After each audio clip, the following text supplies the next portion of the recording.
اب آج اطفال کی مجالس کی اہمیت کے حوالے سے ویسے بیسیکلی 3 روایات تھیں، میں صرف 2 روایات آپ کو شیئر کروں اور آج آپ کی زحمت سماعت کو ختم کر دوں۔ ایک مرتبہ صلوات پڑھیں محمد والے۔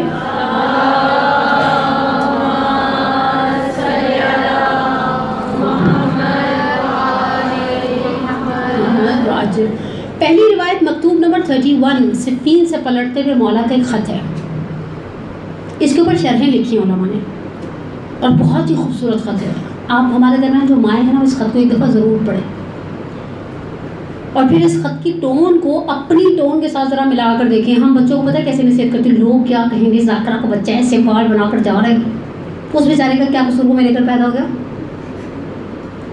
ہماری توبیخ مشکل لفظ تھا نا، کمان نہیں سرزنش، ٹھیک ہے، ہماری ڈانٹ ڈپٹ، ان کے ساتھ میری کوئی رشتہ داری نہیں ہے، بعد میں آپ سمجھیں کہ کیوں ان کے ساتھ کہہ رہی تھی، نہیں، توبیخ، سرزنش، ڈانٹ ڈپٹ، پھٹکار بچے کو قریب نہیں کرتی، بیزار کر دیتی ہے۔ مولا نے یہ مکتوب ہے امام حسن کے نام، اور اس خط کے اندر یا بنیا میرے بیٹے، مولا کا لہجہ ہی الگ ہے۔ حالانکہ تحریر سے بعض اوقات آپ لہجے کا اندازہ بہت پرفیکٹ نہیں کر سکتے، لیکن اسے کہا گیا، اس کے اوپر ٹائٹل رکھا، میں کسی دن ایک شعر دیکھ رہی تھی، بہترین نام ہے بے جوانہ۔ مولا کہہ یہ بہترین چیزیں جو اوبیسلی امام حسن بے نیاز تھے اس خط سے۔ مولا کی مخاطبین یقینی سی بات ہے ہم جیسے گناہگار ہوں گے۔ مولا کہتے ہیں اس کے اندر جو ایک جملہ ہے، مولا کہتے ہیں کمسن کا دل خالی زمین کی طرح ہوتا ہے۔ مفہوم ہے روایت اس طرح سے، میں نے سوچا اس سے پہلے کہ تم پر دوسرے آ کر کام کرتے میں کر لوں۔ ہم جو بچوں کی مجلسیں کرواتے ہیں جس میں ایک پڑھنے والا بھی بچہ ہوتا ہے، وہ مرثیہ نوحہ پڑھنے والے بچے ہوتے ہیں۔ میں نے کچھ سال پہلے جب تک میرے بچے ٹاؤن میں تھے میں نے ایک مجلس کی، اور اس کے بعد میں نے اپنے بچوں سے بھی ایک جملہ کہا، میں نے کہا آج کی مجلس ضرور قبول ہوگی۔ کہا اماں کیوں، ایسی کون سی بات ہے؟ میں نے کہا آنے والے مخلص آئے۔ وہ ایک بچہ تھا، وہ 15-20 لڑکے لے کے آ گیا، باقی کچھ فیملی کے بچے تھے، اڑوس پڑوس کے لڑکے تھے، 30-35 لڑکے ہوئے۔ انہوں نے خوب باتم، خوب نوحے، خوب ایک 25 منٹ کی عجیب سی تقریر کی۔ میں نے کہا دیکھو آنے والا اس لیے نہیں آیا کہ وہ بھابھی ناراض ہو جائیں گے، ان کے میکے کی وجہ سے ہم جاتے ہیں نا، ہماری نیت خالص نہیں ہوتی۔ پڑھنے والا حب جاہ میں نہیں آیا کہ بعد میں کہا جائے گا حجت الاسلام والمسلمین تشریف لائے تھے اور ان کا پروٹوکول اور باہر وہ موبائل گاڑی کھڑی ہے ان کے لیے بھی کھانا بھیج رہا، نہیں کچھ نہیں، وہ بیچارہ بچہ خود ہی سے آیا، خود ہی سے مرثیہ، خود ہی سے ماتم، خود ہی سے سب۔ میں نے کہا وہ اہل بیت کی عنایات عزاداری پر جو ہمارے گناہوں کی وجہ سے ممکن ہے ہماری مجلسوں کو کم ملتی ہوں۔ میں نہیں کہتی محروم رہتی، محروم رکھنا اس گھر کا شیوا نہیں ہے، لیکن میں کبھی سوچوں ہماری مجلسوں کے اندر بہرحال ریاکاری ہے، دنیا داری ہے۔ ہماری مجلس میں حلیم دیر سے آئے تو ہمیں اپنی عزت کی لالے، اپنی ناک کی پڑ جاتی، مجلس کی بھول جاتی ہے۔ ہائے اللہ لوگ کیا کہیں گے، حلیم نہیں آیا، بریانی نہیں آئی، رائتا نہیں آیا، اور فرض کریں آپ نے رائتا منگوا کے رکھا ہو، سب کے جانے کے بعد آپ دیکھیں اتنا بڑا پتیلا رائتے اور دہی اور کٹی ہوئی کھیرے اور ٹماٹر اور پیاز سے ملتا ہے، جی چاہتا اپنا سر کسی دیوار سے ٹکرا دو۔ اب نکل رہا ہے جب لوگ خالی بریانی کھا کر چلے گئے، یعنی آپ کو لوگوں کی پرواہ تھی، امام حسین کی پرواہ نہیں تھی۔ ہم جاتے ہیں ہمارے پاس 50-50 ہوتا ہے، وہ پھوپھی بھی راضی ہو جائیں، امام حسین بھی راضی ہو جائیں۔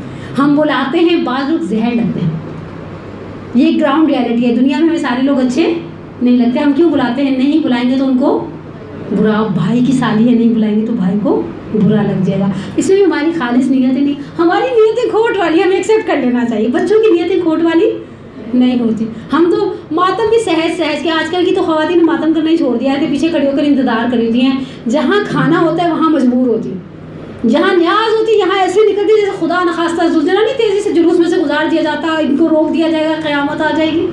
کھڑے ہیں یہ بچے، مولا کہتے ہیں کمسن کا دل۔ اچھا اس بچے نے مجلس کی تیاری بھی تو کی نا، اسی بہانے 4 کتابیں کھولی۔ ہمارے بچے واہ واہ کرنے کے چکر میں سے ہی نیچے بیٹھے، اور باقاعدہ مجھے یاد ہے بچوں نے باقاعدہ پرنٹ نکلوائے تھے، جو مجلس کا لکھوائے نا اشتہار تھا بڑا پیارا سا، انگلش میں آخر لکھا یا صوفی بردرز کی طرف سے مجلس سے۔ میں نے کہا مولا ہر قدم پر آپ کی چاہت ہے، کچھ نہیں چاہیے ان بچوں کو، آتے ہیں پیار سے بیٹھتے ہیں، تھوڑا سا یا حسین یا حسین یا حسین کرتے ہیں اور اس کے بعد چلے جاتے ہیں۔ ان بچوں کے قدموں کے صدقے میں خدا ہمارے رزق و روزی میں برکت دیتا ہوگا، سیدہ کی عنایتیں ہم پر ہوتی ہوں گی۔ کمسن کے دل کو اس چیز کی طرف لائیں۔ دوسری روایت، اور آج کی بات ختم کر دوں، آپ یاد رکھیں بچے کو سکھایا پتھر پر نقش کیا، النقش علی الحجر۔ ادھیڑ عمر بوڑھے کو سکھایا پانی پر لکھا، پانی پر سی وی پر جا کر کچھ لکھیں، تحریر باقی رہے گی، آپ آگے جا رہے ہوں گے پیچھے والا پانی برابر ہو رہا ہوگا۔ لیکن پتھر کا نقش آسانی سے مٹتا نہیں ہے، آپ نے اسے سکھا دیا۔ ایک چیز اب بس میرے آخری جملے، ویلیوز ڈیلیور کریں نئی جنریشن میں۔ میں آپ کو 2-3 چھوٹی چھوٹی سی مثالیں دیتی ہوں، اب دیکھیے گا ان میں سے کتنی ویلیوز ایسی جو ہمارے بڑوں نے ہم تک ڈیلیور کی۔ اصل میں اپنی مرحومہ والدہ کے بارے میں سوچوں، وہ مسجد میں پانی نہیں پینے دیتی تھی، کبھی انہوں نے ہمیں پانی نہیں پینے دیا، اور جب ہم پانی پینے کے آئے تھے، بہرحال بچپنا تھا، تھوڑی نادانی تھی، ایسی عمر بھی ایسی تھی، پانی مانگتے تھے، وہ پڑا ہوا امی وہ آنٹی کے پاس پڑا ہو تو کہتی تھی پیاسوں کی فرشیں تک بیٹھے ہوئے 1 گھنٹہ پیاس برداشت نہیں ہوتی۔ ایک ویلیو ہے۔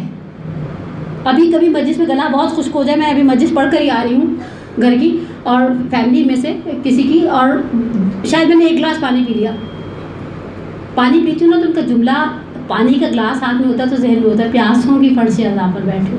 یہ ویلیوز تھیں جو ڈیلیور ہوئی۔ فرش اعضاء پر آؤ تو زمین پر ہاتھ رکھ کر ایک مرتبہ کو مولا پرسا قبول کیجیے گا، اور یہ ویلیوز ڈیلیور ہوئیں کہیں پر گزرتے ہوئے۔ میں یہ جملہ شاید میں نے لاسٹ استقبال ماہ محرم کی تقریر میں بھی کہا تھا، اب مدرسوں نے سکھا دیا صلی اللہ علیہ یا ابو الفضل عباس، جب بہت چھوٹے تھے علم کو دیکھ کر تھوڑا سا سر پر ہاتھ رکھ کر نیچے کر کے کہتی تھی کہو السلام علیکم یا غازی علمدار۔ اچھا وہ وقت کے ساتھ ساتھ جملہ بدل گیا، لیکن علم کو دیکھ کر سر جھکانے کی عادت نہیں گئی۔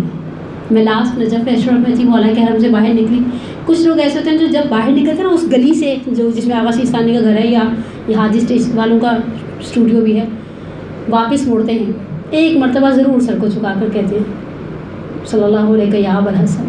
یہ جو چیز ہے نا، یہ جو اہل بیت کے ساتھ وابستگی ہے، جن کے راستوں میں امام بارگاہیں آتی ہیں۔ ہم سوجہ بازار میں رہتے ہیں، ہمارے یہاں بعض بلڈنگز جو شیعہ بلڈنگز ہیں کنسٹرکٹ شیعوں نے کیا، ان کے اندر ایک چھوٹی سی امام بارگاہ رکھی ہوئی ہے، آفس جاتے ہوئے 1 منٹ امام بارگاہ کے دروازے پہ کھڑے ہوتے ہیں، اچھا مولا کو سلام کرتے ہوئے جانا، امام بارگاہ میں سلام کرتے ہوئے جانا، دروازے پر دستک دیتے ہوئے جانا، مولا آپ سے طلب سوال کرتے ہیں، انٹرویو دینے جا رہے ہیں، وہاں کھڑے ہیں، بیٹھے ہوئے علم کے نیچے کھڑے بیٹھے ہوئے۔ میں کچھ عرصہ پہلے کسی پروگرام کسی میٹنگ کے لیے IRC گئی، دوپہر 3 بجے کا ٹائم تھا اور شدید گرمی تھی۔ میں نے ایک مومن کو جاتے ہوئے میٹنگ میں دیکھا، جب میں جا رہی تھی تو وہاں نیچے علم کے نیچے بیٹھ کے کچھ لگے ہوئے تھے مولا سے باتیں کرنے، میں واپس آئے وہ وہیں بیٹھے ہوئے تھے۔ میں نے سوچا اس شدید گرمی میں یہ بغیر جوتوں کے بندہ خدا کھڑا ہے، اوبیسلی علم کے پاس کوئی بھی جوتا لے کر نہیں جاتا، کس چیز نے اسے روک کے رکھا؟ یہ بچپن کی دی ہوئی محبت اہل بیت ہے۔ آپ ضرور کریں، حتیٰ اپنے بچوں کو موٹیویٹ کریں، تم گھر کی مجلس میں نوحہ پڑھو گی۔ بچے بعض کر کہتے ہیں نا میری آواز میں بھول جاؤں گی، آج کل کے تو خیر بچے بڑے کانفیڈنٹ ہیں۔ میں نے پچھلے دنوں میری بچی نے نوحہ پڑھنا تھا، اس نے کہیں سے رومن میں لکھا ہوا نکلوا کے تیار کر دیا، سر عباس آتا ہے۔ میں نے کہا دیکھو مولا کو اس چیز سے سروکار نہیں کہ تمہاری آواز کیسی ہے، مولا کو اس چیز سے سروکار نہیں، تم نوحہ توڑ دو گی۔ بالآخر پڑھنے والا جانتا ہے نا جو بہرحال پرفیکٹ ہے وہ اچھی طرح سے نوحہ اٹھائے گا، وہ بیچارہ جو پہلی دفعہ پڑھا وہ 10 دفعہ سمجھ نہیں آئے گا، سر عباس آتا ہے کہاں ماتم اٹھانا ہے، کہاں ماتم ہلکا ہے، کہاں 2 ہاتھ کا ہے، کہاں تیز ہے، کہاں ہلکا ہے، آپ اسے دیں۔ اور آخری مثال یہ مثال میں نے پتہ نہیں شاید روحانی کی تقریر میں سنی تھی، یہی ذاکری کی کلاسز کے حوالے سے، کہ ہمارے ایک جاننے والے ہیں، فیملی فرینڈ ہیں، جاپان مجلس سے پڑھنے گئے تھے، ایک صاحب مجلس میں آئے 18 گھنٹے کی ڈرائیو کر کے، اور جو مجلس میں آنے جسے مجلس میں ماں نے عادت ڈال دی تم میرے ساتھ فرش اعضاء پہ چلو گے، چھوٹے چھوٹے سے بچوں سے کتنی مجھے دکھ ہوتا ہے، بعض اگر بچہ روتا ہے نا لوگ ایسے مڑ کے دیکھتے ہیں ماں کو کہ وہ بچہ ہے، بچہ روئے گا، بچہ نہیں روگا گاؤں تو کیسے رونے کی آواز آئے گی؟ تھوڑا سا درگزر سے کام لینا، ہم بچہ ہے شرارت کرے گا، تھوڑا سا پانی گرا سوکھ جائے گا، بات ختم۔ تساہل اور تغافل، ہمارے ان تساہل اور تغافل نے لوگوں کو بچوں کو مجلسوں میں لانے سے روک دیا ہے۔ یعنی میرے پاس لاسٹ میں کہیں مجلس پڑی تھی، کسی مومنہ کے 2 یا 3 چھوٹے چھوٹے بچے بیٹھے تھے، انہوں نے پانی یہ جو رکھا جاتا ہے ذاکرہ کے لیے گرا دیا، وہ بعد میں مجھ سے معذرت کرنے لگے۔ میں نے کہا معذرت علی کیا بات ہے، خوب آپ کا بچہ نہ گراتا، ممکن ہے میرے ہی پیسے گر جاتے، پانی گرا نا خشک ہو جائے گا، کون سی ایسی قیامت آ گئی؟ بچوں کو مجلسوں میں لے کر بھی ضرور جائیں، ممبر کے پاس بھی بیٹھیں، بدتمیزی مناسب نہیں ہے، شرارت بچے کی فطرت کا خاصہ ہے، بچہ شرارت نہیں کرے گا تو میں اس عمر میں شرارت کرنے سے رہی، انہیں عادت ڈالیے، آپ نے ایک مرتبہ عادت ڈالی۔ مجھے نہیں پتا میں نے کس کتاب میں پڑھا تھا، بہت اچھا جملہ تھا، آپ کچھ نہ دیں، آپ انہیں اچھی عادتیں دے دیں، سید الشہداء کے دروازے سے وابستہ رکھیں۔ میرا آخری جملہ ہمارے عراقی استاد کی زبان سے میں نے سنا تھا، میں نے کوئی بات کہی کہ مثلا بچے یوں کرتے ہیں جیسے ہم عورتوں کی عادت ہوتی ہے، علماء مل جاتے ہیں تو ہم چاہتے ہیں ان سے قصبے فیض کریں، کہا انہیں علی مرتضیٰ سے وابستہ رہنے دو، تو چالے بھی اٹھتے تو چاہنے بھی اٹھتے، نہیں مولا گرنے نہیں دیں گے، مولا کی عزادار پر نظر عنایت ہے، میرے گناہوں کی وجہ سے مجھ پہ نظر عنایت کم ہو، میرے معصوم بچے پر نظر عنایت رہے گی. تو بہرحال میں عزادار بناؤں، اچھے طریقے سے انہیں عزاداری کی ٹیکنیکس سکھاؤں، اچھے طریقے سے ان کے اس خلوص کی قدر و قیمت کو سمجھوں اچھے طریقے سے. حتیٰ آپ بچوں کو کہیں اپنے جیب خرچ سے مسجد کرو، جو باقی کمی آئے گی وہ ہم ڈال دیں گے، کیا فرق پڑتا ہے. اچھی نیاز کھلائیں. بلکہ میں اس چیز کو میں پہلی مرتبہ میں نے کہیں پاکستان سے باہر دیکھا. ہمارے پاکستان میں اگر خواتین کو 100 روپے کی 70 روپے کی نیاز ہوتی ہے نا، بچوں کو ڈرکھایا جا رہا ہے وہ جوس پر.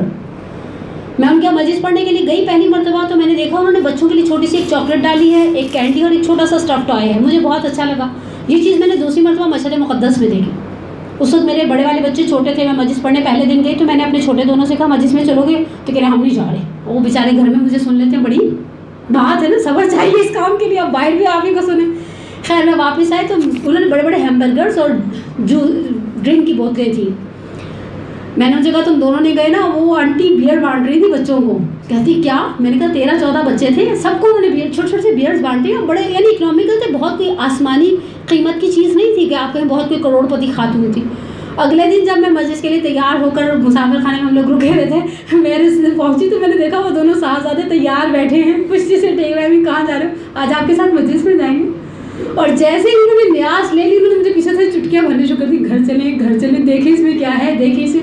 تم لالچ میں ہی صحیح، تمہارا پہلا قدم اس چیز کے لیے ہوگا، دوسرا قدم حسین کی محبت میں ہوگا. پروردگار انشاءاللہ بحق محمد وعلی محمد ہمیں توفیق دے کہ ہم اپنی نسلوں کو عزاداری دے کر جائیں. ذاکرہ جب اپنا لیکچر تیار کر کے جاتی ہے، سامعین وہ نہ ہوں تو اچانک مجلس کو کیسے بدلا جائے. صرف ایک آسان ٹپ، تصاحب یاد کر لیا، تغافل یاد کر لیا. تیسرا توسل. اور توسل آپ کو یقین کریں میرے ساتھ ایک دفعہ، ایک میں نام نہیں لینا چاہتی، کسی شہر میں بہت بڑا مسائب ہو گیا. مجھے اندازہ تھا وہاں شہادت ثالثہ کا ایشو چل رہا ہے.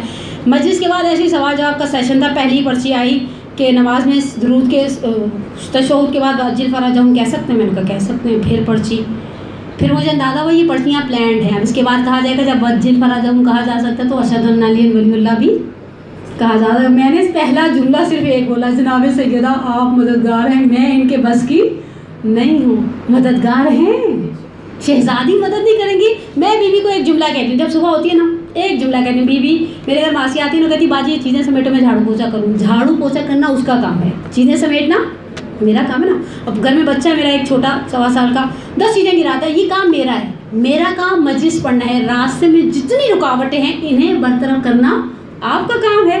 ہم تو اپنی نوکری کرنے کے لیے نکل پڑے، آپ کے دروازے تک پہنچ گئے. کیسے ممکن ہے آپ میری نوکری کے راستے میں کھڑی رکاوٹوں کو دور نہ کریں؟ اور خدا گواہ ہے جتنے سال سے خدمت کر رہی ہوں، میرے اپنے کام رک جائیں، لٹک جائیں، آج کی بجائے 20 دن تک چلے جائیں، جناب سیدہ کا کبھی کوئی کام رکتا نہیں ہے. توسل وہ دوسری ماسٹر کی ہے. اور ہم تو اتنے واقعاً خوش نصیب ہیں. ایک جملہ صرف کہوں آپ کی خدمت میں، بچیاں بیٹھی ہوں، تبرک کے عنوان سے یہ جملہ کہہ رہی ہوں اور توسل کے باب سے یہ جملہ کہہ رہی ہوں. ہمارے پاس توسل کرنے کے لیے ہر طبقے کی عورت کے پاس ایک مثال ہے. اور ان مثالوں کے اندر سب سے عجیب اور مصیبت ناک ترین مثال جناب ام رواب کی. میں نے استقبال ماہ محرم میں بھی ان کے لیے کچھ جملے کہے تھے، دوبارہ یہ جملہ دہراؤں. کربلا کی ساری خواتین جب واپس آئیں تو کچھ نہ کچھ لے کر آئیں. زوجہ عباس، 2 بیٹے ساتھ ہیں، بیٹی ساتھ ہے. جناب زینب صاحبزادی، داماد، 2 بچے الحمدللہ مدینے میں حیات ہیں. اسی طرح سے باقی بھی، حتیٰ زوجہ مسلم، جناب مسلم کی ساری نسل منقرض ہے. 4 بیٹے شہدائے کربلا میں سے، 2 باپ کے ساتھ تھے، 2 شہدائے کربلا میں سے، لیکن بیٹی ساتھ لے کر آئی تھی. کربلا کی صرف ایک بیوی ہے جو خالی ہاتھ واپس آئی. کیسے آئی ہوں گی مجھے کبھی واقعی میرے تصور سے بالا تر. میں صرف 1 یا 1.5 منٹ کا ایک جملہ آپ کو زحمت سماعت دوں، آپ کی سماعتوں کے لیے ہدیہ ہے. میں خود ایک ماں ہوں، میں کبھی سوچتی ہوں، اور یہ جملے ہماری کو ساتھ پڑھا بھی کرتی تھی. سحر کا وقت ہوتا تھا نا، ایک اجھلے جھولے کی ڈوری ہلاتی تھی، بین کیا کرتی تھی. سحر کے وقت پرندوں کو دیکھ کر آواز دیتی تھی، یا پرندوں اپنے آشیانوں سے نکلے ہو، شام ڈھلے کی لوٹ آؤ. میری گودی سے اصغر ایسا گیا، پلٹ کے نہیں آیا. کبھی 2 خون بھرے گوشت والے ہاتھ میں لیتی تھی، کہتی تھی سکینہ بیٹے باپ کو پیارے ہوتے ہیں. حسین اب تک حسین کے سینے پر سوئیں گے. اصغر تم نے ماں کا پہلو خالی کرتے وقت سوچا نہیں جب میں مدینے میں کسی ماں کو دیکھوں گی برابر میں بچی لیے بیٹھی ہے، مجھے سکینہ تم بڑی شدت سے یاد آؤ گی۔ ایسی مصیبت، نہ سر پہ سہاگ کی چادر رہی، نہ گود کی گرمی رہی، نہ پہلو کی زینت بیٹی کی صورت میں باقی، عزاداری کرتے ہوئے کبھی یعنی واقعہ کربلا کے بعد چھت کے نیچے نہیں گئی۔ اب یہ جملے مقتل کے نہیں ممبر کے ہیں کہ مدینہ بہت شدت کی بارش تھی، امام سجاد سے بنو ہاشم کی عورتوں نے کہا ماں مر جائے گی، آگے بڑھ کر کہتے ہیں اماں اٹھیے، کہا مجھے یہ بتاؤ پہلے بیٹا بن کے کہہ رہے ہو یا امام وقت بن کے حکم دے رہے ہو؟ کہا حکم مولوی ہے، میں امام بن کے کہتا ہوں اٹھ جائیے۔ آسمان کی طرف ہاتھوں کو اٹھا کے خدا کے امام سے وعدہ کیا تھا آج ایک امام حکم دے رہا ہے تو میرا پردہ رکھ لے، اور پردہ رکھ لیا پروردگار عالم نے۔ پروردگار کربلا کے صابر ماؤں کے صدقے میں، صابر بہنوں کے صدقے میں، بیویوں کے صدقے میں ہمارے امام کے ظہور میں تعجیل فرما، ہمارے گناہ کبیرہ صغیرہ کو معاف فرما۔ پروردگار یہ پرخطر راستہ ہے، حقیقتاً پرخطر راستہ ہے۔ شہادت کے بعد یہ مشکل ترین مرحلوں میں سے ایک مرحلہ ہے، ممبر کے اوپر آنا، بیٹھنا، اس ذمہ داری کو نبھانا۔ تجھے واسطہ ان اولیاء خدا کا جنہوں نے اس ممبر سے تیرے دین کی خدمت کی، اس دین کو آگے پھیلایا، ہمیں مبلغین اور مروجین واقعی دین میں سے قرار دے، اور انشاءاللہ بحق محمد اور محمد ذکر اہل بیت کے صدقے میں ہماری دنیا اور آخرت کی پریشانیوں کو دور فرما، ہمیں دنیا اور آخرت کی نعمتوں سے مالا مال فرما، اور ہم سب کا خاتمہ بالایمان فرما، ہمیں دنیا میں اہل بیت کی زیارت اور آخرت میں ان کی شفاعت سے بہرمند فرما۔ اپنی صحت، سلامتی، طول عمر اور صبر میں اضافے کے لیے ایک صلوات پڑھے، محمد و آل محمد پڑھے۔